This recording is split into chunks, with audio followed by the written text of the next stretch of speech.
Actually, what we need to do, Mike, we need to discuss the generations. Let's start there. So, hi, ladies and gentlemen. Welcome to Gen X Media Justice Matters. I'm Larry. This is Mike, and we're going to do some definition work today around the current crop of generations in the United States. Yeah, being the show Gen X. Being the show Gen X. That's a huge focus of our perspective.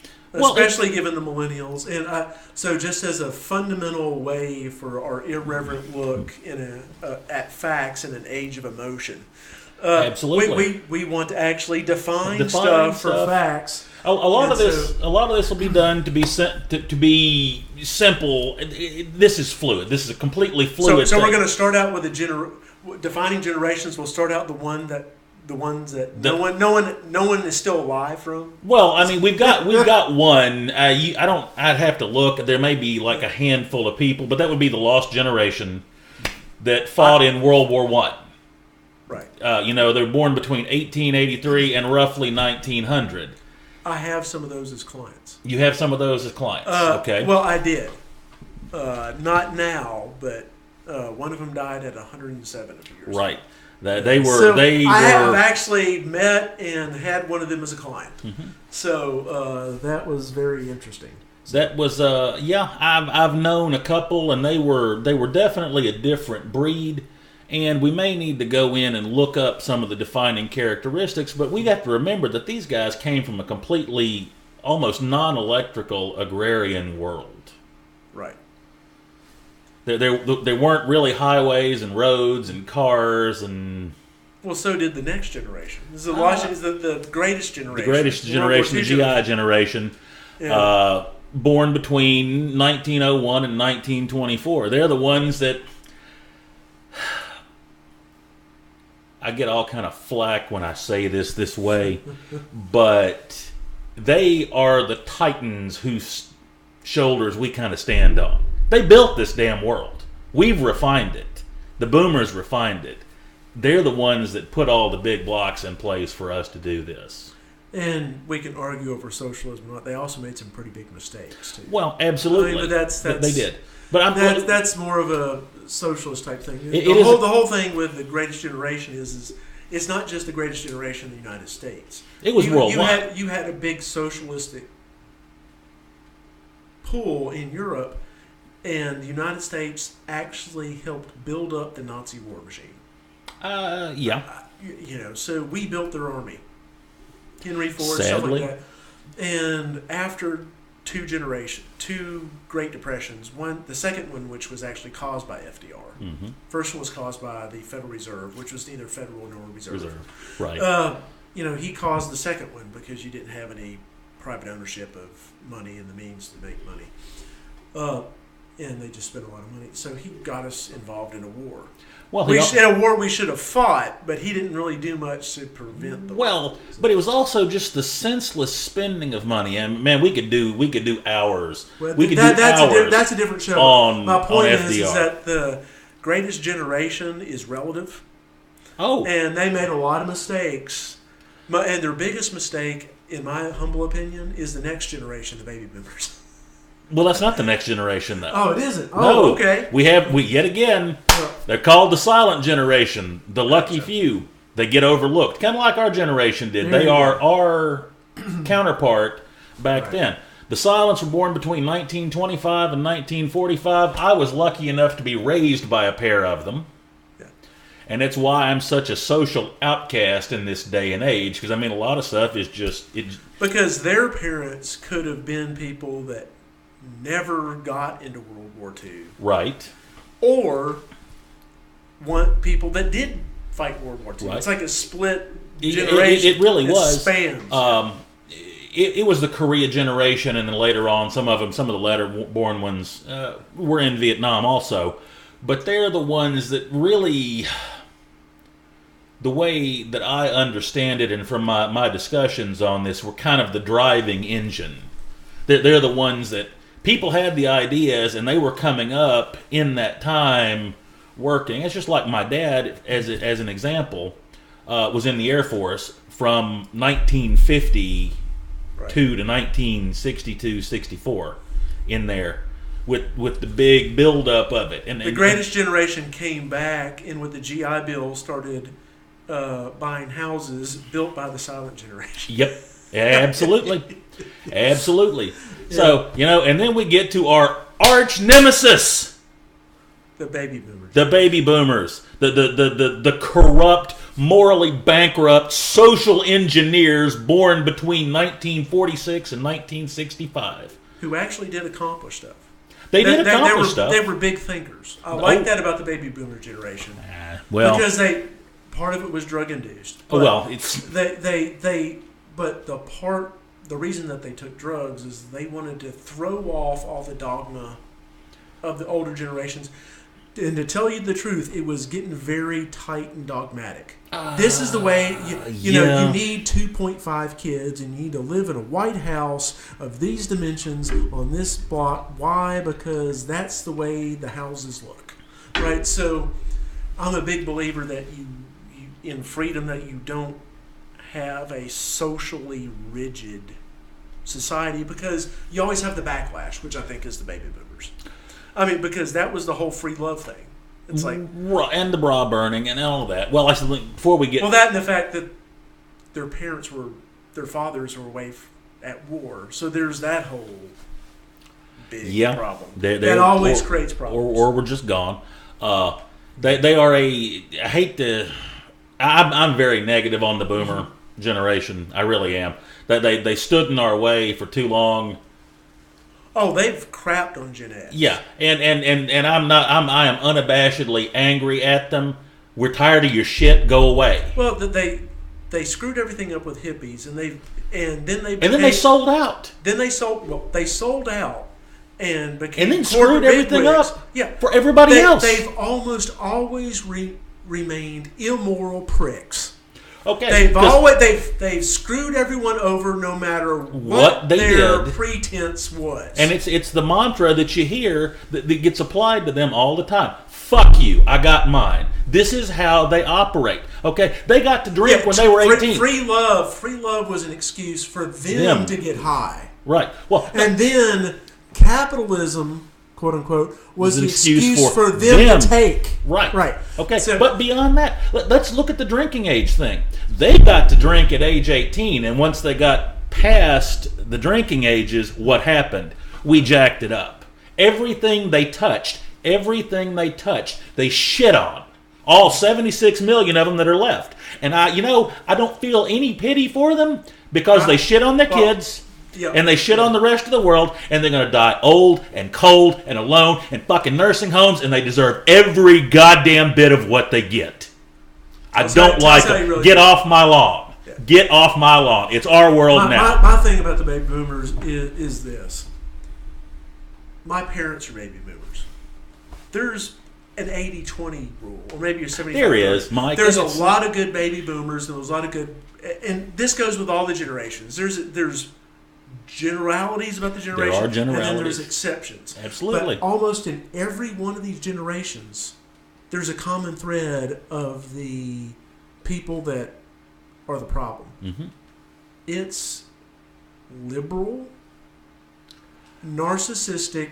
Well, it's narcissists, yes. Anti-establishment types until they're the establishment.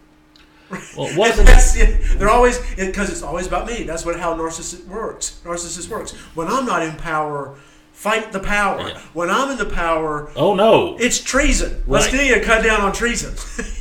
Well, wasn't it Madison that was talking with all this check and balance stuff that we have within the Constitution here, that uttered the quote that no man is an angel. And that's why we have. Well, I think it may have been Hamilton. Several of them said it. Hamilton is attributed to it. We'll have to look it up, and I'll make a correction. The way the quote goes is, "If all men were angels, then no government would be needed." Right. And a lot of that came from Common Sense from Thomas Paine, right, where he defined government as a necessary evil. And that it's even more obnoxious and it's instituted to protect people's life, liberty, and property. But when it's actually used to commit the very offenses which it was formed to go against, it's more obnoxious because you're funding the very thing that you formed the government to prevent. That's the most obnoxious thing about it. And that's like I said, that's the whole thing. It's you're right, Mike. There are people that are stellar examples, but the final thing I think we really need to cover on the whole baby boomer thing, they had huge dreams. Yeah, they were visionaries. They were visionaries, not necessarily good visions, but they still lack the sense of practicality, and they don't know when to quit. Just like before, and this is one other final... Well, that and they handed the work off to almost everybody else. Right. Which is where Gen X comes in. Well, it is... They're the dreamers. We're the practical doers. Right. And we're the problem fixers. But they also... And this is going to be a problem for a couple more decades here. I'm going to use the infamous, my favorite sports argument on this. Brett Favre, go away. Mm-hmm. You retired 7 times. Do you not know when to quit? Prior to that, people went out up here.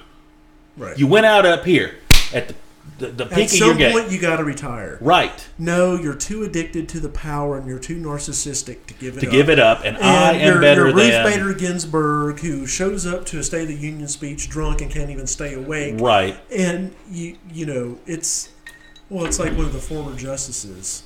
You know, he got taken off the court because of his incompetence. Who was that? I'd have to double check. I got to look. I vaguely remember that, but I'm not sure. I want to say Black or Douglas, one of those two. But the poor guy kept showing up to the job, not realizing that he had been fired. So it's like from the movie The Office with the guy with the stapler. Oh. Down in the basement. You know, it was like, has anyone seen my stapler? You know, and hadn't been paid in 3 years. We're so senile that right. was there. And let's face it, Rehnquist, she's not the first justice to do it. Rehnquist was there. He needed to go, and someone was writing his opinions for him. And that's what's going now. I personally think that we need constitutional amendments, and I think one of those is we need term limits for judges.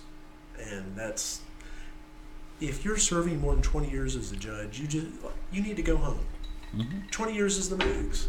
Okay, it's like basically you get nominated when you're in your 50s, you know, 40s, 50s, and you serve as a judge. 20 years gone, that's fine. If you can't accumulate, it's not a lifelong pension. You know? It shouldn't be, no.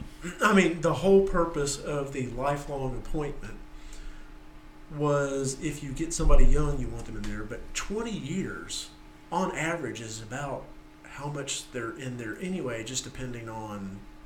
So if you're not on there forever. So you don't run into these... Well, okay, because that brings one final point to this yet again.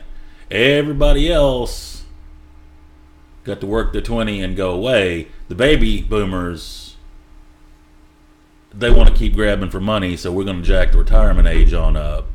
And then we're going to take that anyway.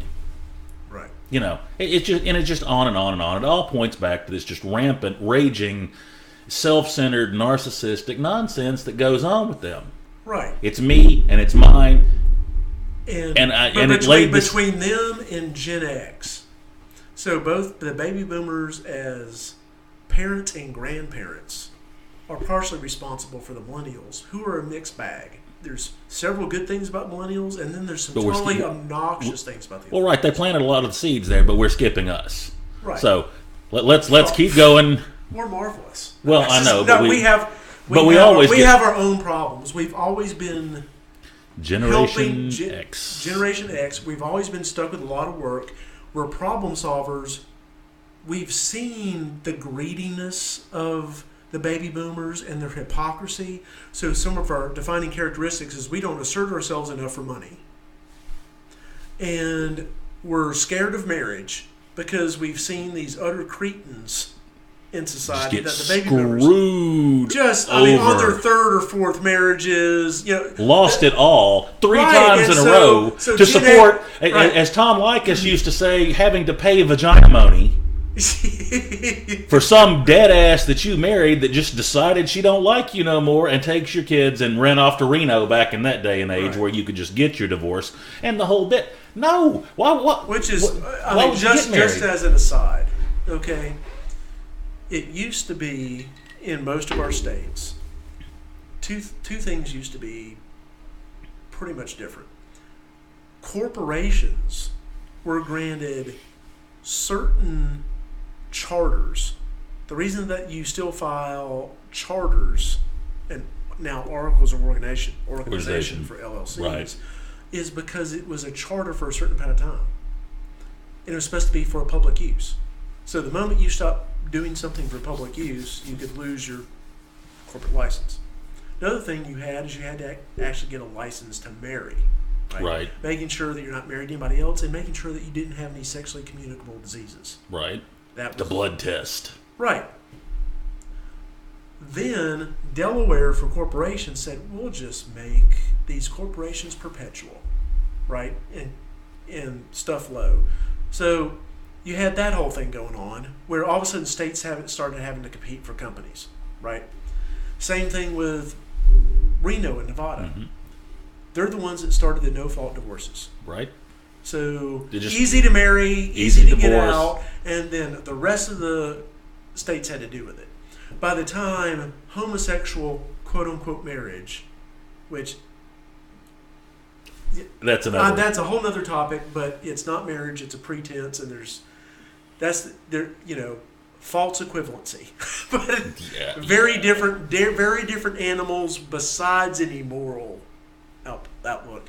But around 2000, they started doing that in Hawaii, and part of the interstate agreements between the different states, and one of the restatements that they all adopted was the full faith and credit if I don't have to honor what you do in your state if it violates the public policy of mine. Right? So they started trying to, the homosexual lobby started trying to do the same thing that they did with marriage, right? They started trying to go for the most liberal, in a classic sense, liberal requirements, and then put whatever they want into it, generally something immoral, homosexuality, rampant divorce, I don't know. Abortion, you can... Well, yeah, whatever. And then they started trying to make all the other states recognize it, right? Yep. So if you get divorced married in Nevada, they had to recognize it in Texas. If you got divorced in Nevada, you had to get... Yeah. And so that's big fight. And so that's the same thing they started trying to do with the homosexual quote-unquote marriage, right? Well, several of the states had already seen how marriage had already been damaged by this no-fault divorce thing spreading like a cancer between the different states. Hence the Defense of Marriage Act. No. Hence, the Supreme Court said, well, we don't know if it's a public policy or a state, we're going to do it. If you had like a constitutional amendment, then that would be a public policy. So you know what the states did? We'll do that. And so you had all these states say it's public policy, right? Yeah. And so only for the ridiculous Supreme Court need to be impeached side of the court, basically... Been there too long. Well, it's incoherent, right?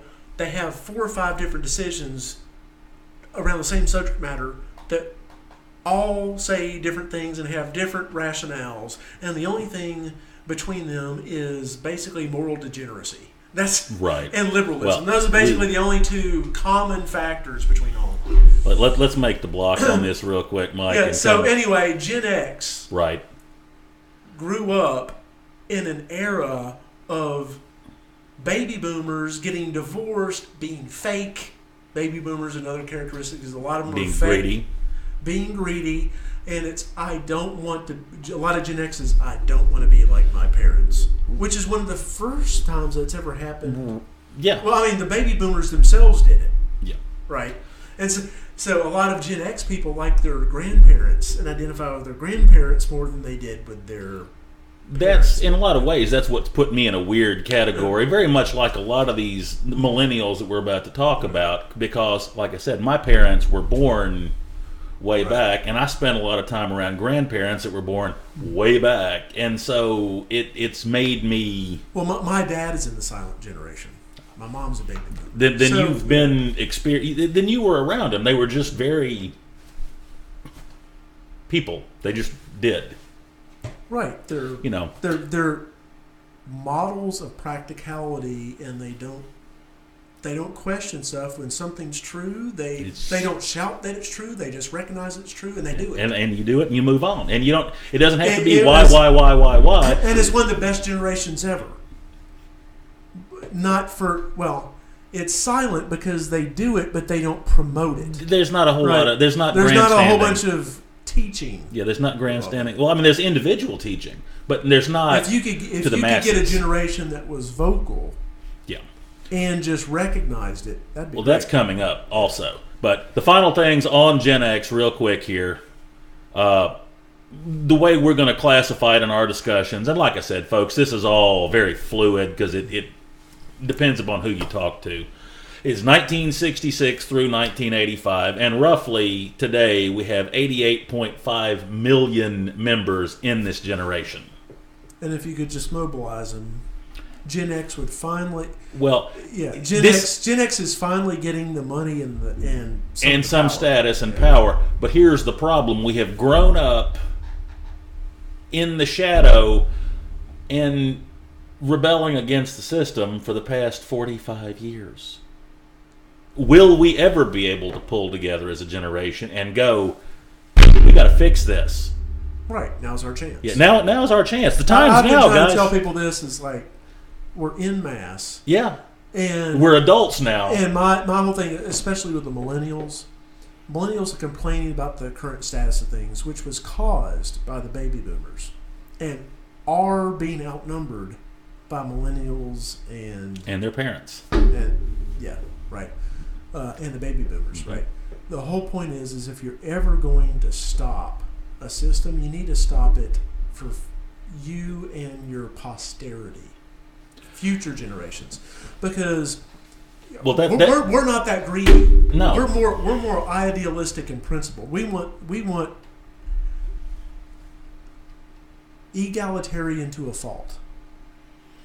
Until it's beat out of you, I'll agree with that. I will agree with that. Egalitarianism is a mental disorder. It really is. Okay, but that is the perfect lead-in. That is the perfect lead-in, Mike, to the millennial and Gen X or Gen Y. Because millennials are egalitarian. They are, but oh man, where to start? The millennial generation, Generation Y, as they call it, 1985 2005, roughly 77 million people. Depending upon how many illegals we've got here and anchor babies we've got here. They are quite egalitarian, but they're lost in the word fair. And this is because they have they are the king, in my opinion, of the one-uppers. Their parents wanted to pull all this off-the-wall stuff, and they got to do one better. They got to go one more. They got to keep on going with it until it's untenable. It's an untenable position. Here's the problem. And here's one of the problems. One more thing that I want to lay out there for us to discuss is they are the biggest victims, like legit victims, and most of them don't even know it. They have been the product of 30, 40 years of, yet again, bullshit social engineering by the damn baby boomer parents and failed parenting strategies and failed state strategies and single parent households and daycare and all this other stuff that has labored to produce these completely dysfunctional individuals. Let me. Sorry. No. Let me go to the fact that the millennials are different than a lot of other generations for one fact, right? The greatest generation grew up, for the most part, during the Great Depression. Yes. Right? Incredible. Yeah. Well, them and the silence. Right. Both of them grew up during the Great Depression and then fought wars. Right. Millennials are not the first generation to actually encounter hardship. No. And in relation to the past few ones, they haven't. Right. The greatest generation, the silent generation, grew up during the Great Depression and went to wars, right? The baby boomers, right, basically Korea and didn't have Vietnam. their parents at home, right? And then got drafted into Vietnam, a war where America didn't have a direct economic interest. They were just trying to stop the communists and basically stop Vietnamese people from being slaughtered. Right. So, And then so you have that. You have Gen X, right? 1970s. 1970s, you had Jimmy Carter and Nixon and just economic idiocy. Too far. We abandoned a gold standard under Nixon. Mm-hmm. A new car when I was born was about $2,500, $3,000. By 1980, it was $8,000. Okay, we had that. We had now the last of the baby boom generation and the Gen X generation were people that actually waited in line for hours for gas. Gasoline, the gasoline and oil embargo, the Paul Volcker and the 19% interest rates, to where it stopped inflation. Where everyone had a job, but no one could afford to buy anything. Right, because nobody could afford to do anything because it just ground everything to a damn halt. You couldn't borrow money. And and you contrast that with the rising cost of everything else, it was just bad. Okay, so we had plus the ugly cars and the ugly clothes and the ugly hair. This is one of the defining characteristics. Let me finish about Gen X had it tough, right? Early on. Right. And then we had the 80s as a reward. Right. Well, the Gen X had we had it reversed with millennials. We had it real tough when we started out, and we saw liberal idiocy, mm-hmm. and then we saw conservative prosperity, mm-hmm. right? For the most part. And theirs is inverted. They rode the conservative prosperity when they were younger, and the peace dividend from conservatism defeating the United Soviet Socialist Republic, mm-hmm. right? The USSR. So they had that peace dividend that made it through the recession of 1990, right? Right. And the rebound, and then right before it's going to dip back down, the .com thing and more conservative stuff going on, right? Right. The liberal policies of Bill Clinton, George Bush, and Barack Obama have kicked in and caused all this problem. And they've tanked it. And so they're exactly inverted of Gen X. Gen X started out under liberal idiocy and then went on to conservative prosperity. Millennials had Gen X people, everything's fine. They didn't have adversity. No, they didn't have the struggle. Right. And now in the early 2000s and later on when they're coming out of college, there's no jobs. It's the first time they've really faced adversity in their life or been present during a macroeconomic downturn. Right. And they're shocked by it. Yeah. And rightfully so, because they've never done it. Right. No, but they were never taught, they were never prepared. Well, it's sort of hard to prepare for somebody when there's no macroeconomic downturn for but that's the failing on their parents' part. It's a failing on the state schools' part. Mike, you're a lawyer. You've lived pretty much in the city your whole life, right? Mm-hmm. Do you know how to plant a garden? I used to. You used to. Could you go back to it? This is my point. I could pick it up pretty quick. You learned life skills. Right. And you were taught how to deal with this kind of stuff. This is why I say they're victims. And I'm not, everybody goes, oh, you're just being snarky. No, I'm not. I'm being serious. They really are. At the same time, during the riding the conservative wave, during that same time, the educational system collapsed. Was becoming more and more liberal propaganda. Right. Well, like I said, we have a differing view on that. It is liberal propaganda, but it has collapsed. One of the biggest things they teach to the test. They don't teach to knowledge. Right. Well, that's fine because you need a way of measuring it. I have no problem with that. My point is that how should I say this? They're not mutually exclusive. As a matter of fact, Before they weren't learning anything, and you weren't testing them, and you didn't know about it. Right. Now they're teaching to a test that you know about, and whether they add anything extra, you don't know about it.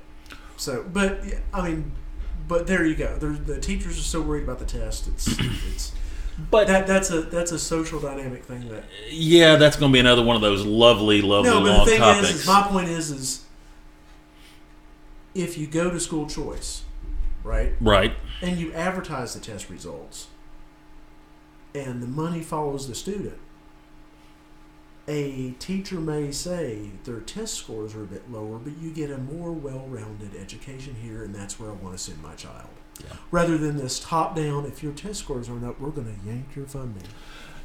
Right. But like I said, Mike, this stuff,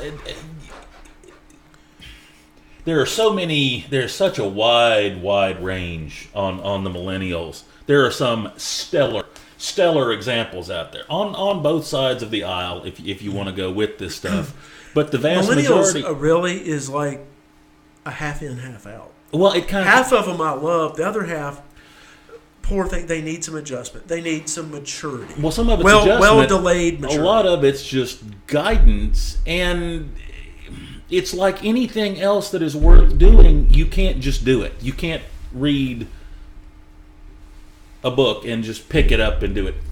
Real physical skills. You have to.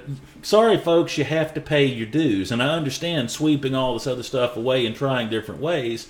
But one of the biggest things behind every person that masters a skill, do you know what they all have in common? Dedication. Right. That's dedication. But why do they need dedication? Is because almost their whole time, their skill is based upon a successive accumulation of failures and adjustment. Jordan Peterson, who I respect a lot, I just like his demeanor, he was pointing out that even when you're looking at babies who do not form languages, until after they just start mouthing off every syllable or type of syllable that they hear. Right. And then they link it into a cohesive language, but they're mastering what it actually says, right? And they keep saying it over and over until they actually develop the language. So language in and of itself and the developmental thoughts of a child are based on hundreds of thousands of failures. And that's just in speech. But yet again, Mike, and this goes back to the parent and the school thing, and this is where we broke the millennials. There is no failure. Mama and Daddy, you're not failing my child. So what? Or that because you failed, it means you're a failure. Right. No, and it's just like me and the great War Eagle experience. I fell flat on my face after 4 years. Do I look broken? Not really. Learned a whole lot. I always like the I like what Thomas Edison said right after he ripped off Tesla and got the patent. But a whole nother discussion. They asked him was like, you finally got this patent filed with your company after 1,000 failures. How do you think this offsets all your failures? And Thomas Edison's response was something to the effect of, I didn't fail 1,000 times. I found 1,000 ways not to build a light bulb. Yep. Yeah. And that's the whole thing. Yeah. You learn more, in most cases, from failure than you ever do from success. You learn what not to do. Right. More than, yeah. You learn what not to do. You learn what you don't want. You learn what you're not going to put up with, the whole bit. So, like the best advice I ever got on women. Stay away from them? No. Be careful of women that you... My mother told me this. Be careful of women you pick up in bars. I thought she was going to go on some moral rant. It's like, no. Be careful of women that you pick up in bars. As they say, and we can say this from a Gen X standpoint, marriage is not a word, it's a sentence. Yeah. Right. Be careful of what girls you pick up in bars. There's a reason they keep the lights low. Yes. So Get them out in the sunshine. Yep. The next morning, let's yeah, it's like, well, she looked a lot better at dark, and I'm sure that there's other things that women do for the same. Well, we could have the whole same thing. We could have the whole Tom Lakis women discussion too. That's a whole. The thing with millennials is they just need some guidance. They need some guidance, but they have to be willing to listen. They're shocked with the obstacles that have been put in their way, because these macroeconomic obstacles didn't exist during most of their lives, and they think that their parents, that it didn't exist for them. Right. So the biggest problem I have with the millennials is they think that they're an exception to the rule, that all these other generations had it fine, but they're the victim and they're the exception. Like other generations were doing stuff like, I don't know, inventing the internet, inventing phones, fighting wars. Fighting wars that they didn't volunteer to go fight in. Building infrastructure. Right. All of this stuff. There's this weird, it's a very strange dichotomy on this. They are victims, but they're not victims of what they think they're victims of. Right. Almost in every situation, but despite party, despite all this other stuff, despite everything that's happened in someone's life, there's one indispensable thing that needs to be changed in almost every failure. That's the person. Right. You got to be willing. You got to be willing to look at it. You got to be willing to change, and so many of them are. And that's where the snowflake thing comes in. It's, oh no, I don't. It's like we're not snowflakes. We're not. Well, some people are not snowflakes. We're not fragile. Prove it. Well, you and I both know in the same articles that we're going to be basing some of our shows on, you have one quote that says, "We're not snowflakes," and then 5 quotes that have to be, or fine illustrations of being snowflakes, right? Yep. So it's a self-contradictory, or that person may be an exception, but we're not snowflakes. It's like, that's just denial of someone calling you a snowflake. Pretty much. That's what a snowflake would say. You're a snowflake. I'm not a snowflake. Oh, and that doesn't prove anything. And it's like I said, Mike. It's so much of it. They're going to have to put the ego away. Their ego isn't even their ego. That's what's bad. Their ego is their parents' ego. When Mama and Daddy have bulldozed your way through everything for you, you're riding on their shoulders. Well, but this is what I see from my end of the world. This is what I have dealt with. And it's, I could go into familial examples also. You haven't earned a thing. And now you're hitting, and I used to come, life owes you nothing. Life owes you nothing. And somebody's mama called me, well, I don't like the way you're doing. How old is your son? Yeah. Well, he's 24 years old. Don't call me again, lady. Right. No. I don't know you from I don't know you, and I don't owe you. Your son works for me. Right. If you call me again, he won't be working for me. Get out of the way. Your kids are grown. Yet again, you're not going to change the rules on this one. Well, it's too big.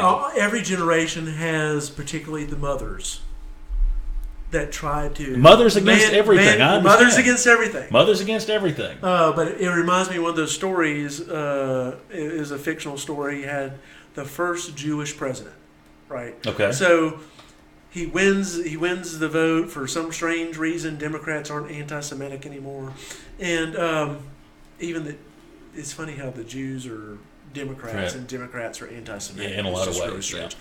But he's gets elected, and he's at the inauguration, and he's on the stage about to go up and get sworn in by the Supreme Court Justice of the Supreme Court, and his mother's sitting there going, "Son, look over there, the Attorney General. He's a doctor." It's like, just Yep. You need to be a doctor. I don't care if you forged your own way and became president. It's just, there's always that, and that's just a joke. There's always that drive of parents or whatever wanting to forge their own way for their child. Well, your parents choose for your kids, and And even this, Mike, and this is we probably need to move on to the last segment after this, but this is another part of it. Us in school and the generations prior. Right. Played football. I wrestled. And I was on the track team. Mm-hmm. How many different sports did you do? I did wrestling for a while. I didn't like that because I didn't like the coach. Did track, did football in high school, and then summer league with baseball. Okay, so we had and options. Basketball, city league basketball. Right. So I did all 4. Yeah, we had options. Yeah. Now, when you're like 4 years old, your parents have to declare you into a sport so you have a chance, supposedly. What the hell is... I mean, you have these guys, they play football, or they play soccer, or they play baseball, and it's all this work, and it completely misses out, and this ties back into the education thing. You don't get to experience anything in high school anymore. You have to choose your life path and go on to make your damn baby boomer parents happy. It's bullshit. And we need to cut the funding. Have you ever... how should I say this? There's a Bible verse, right? And well, there's several. It's a very exactly, large book. Between 2,000 and 3,000, right? But particularly, what you have is the 2 different verses: "Spare the rod, spoil the child." Just discipline. But other ways to read that verse, and another verse close to it, is raise a child the way he's bent. Or they try to make it into a disciplinary verse, but the way it really reads in Hebrew is, raise a child in the way he is bent, and he will not depart from it. Right. So the thing is it's like Tiger Woods' dad, or Andre Agassi's parents. He really likes tennis. You know what? I'm gonna, right. He's gonna be a tennis star. But you have to be able to find what you like and what you're good at.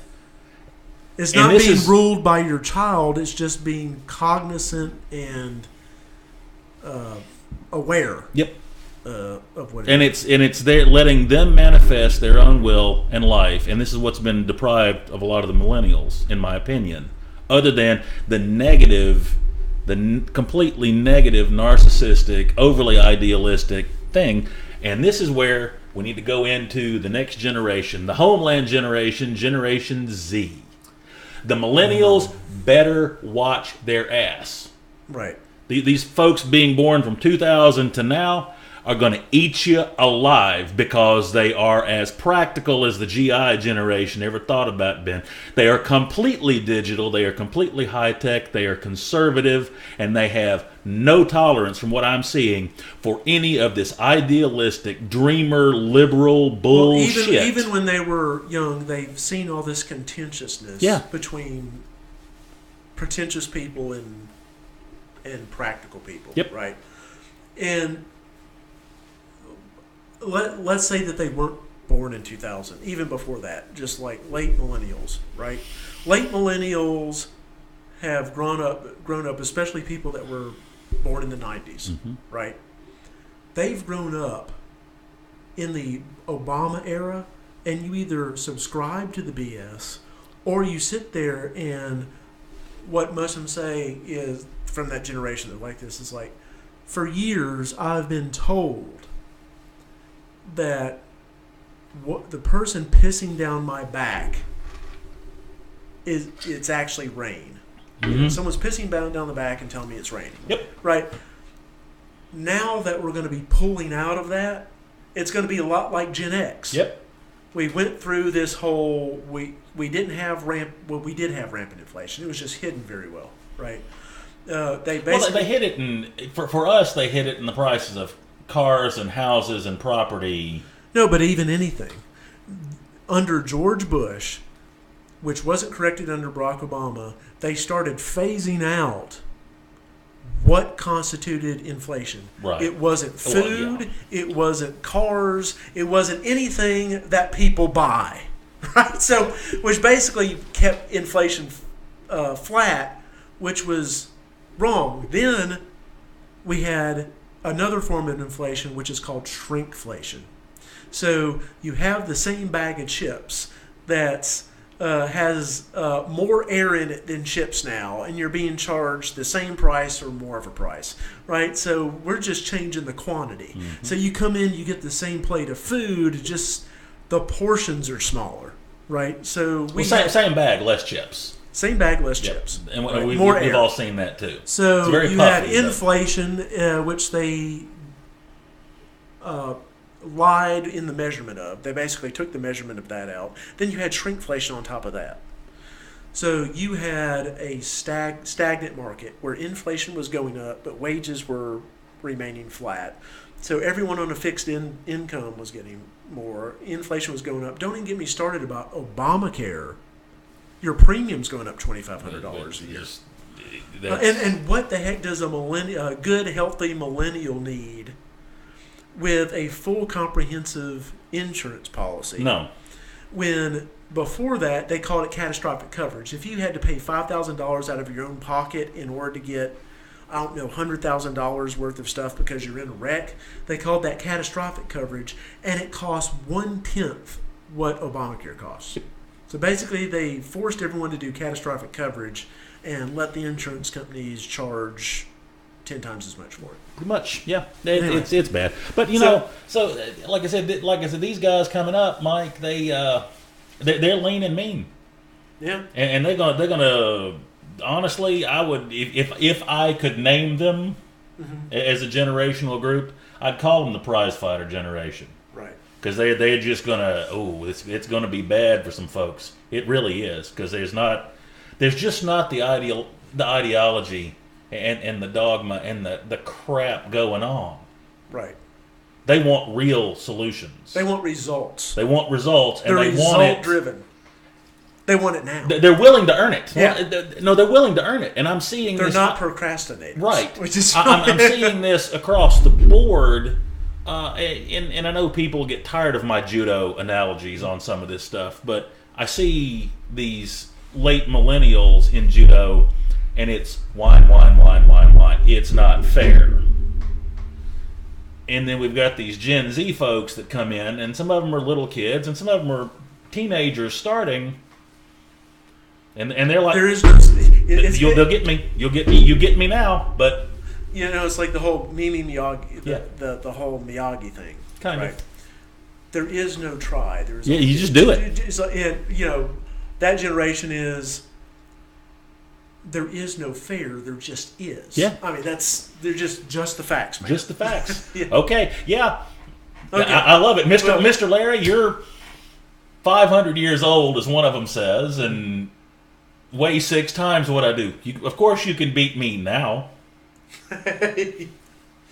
Or you're like, there's an advantage to be having a lower center of gravity, which is the. Well, I mean, some of them have figured that out too, but it's not mean. That they are civil about it, and they're working and they're trying, and you can see the gears just spinning. And this is what's going to change the motor of the world. Yeah, really. That they have a lot in common with Gen X. In a lot of ways, they really do. All right, well, let's sign off. That's about it. And so, like I said, folks, remember this is mostly infotainment, edutainment, whatever you want to call it. This is an opinion piece, and it always will be. So hopefully this will define it. Leave comments. We enjoy feedback. If you're too negative, we'll just delete you, because we can do that kind of stuff. And we'll be done for the night. Hopefully you enjoy our segment. Have a good one, guys. Bye.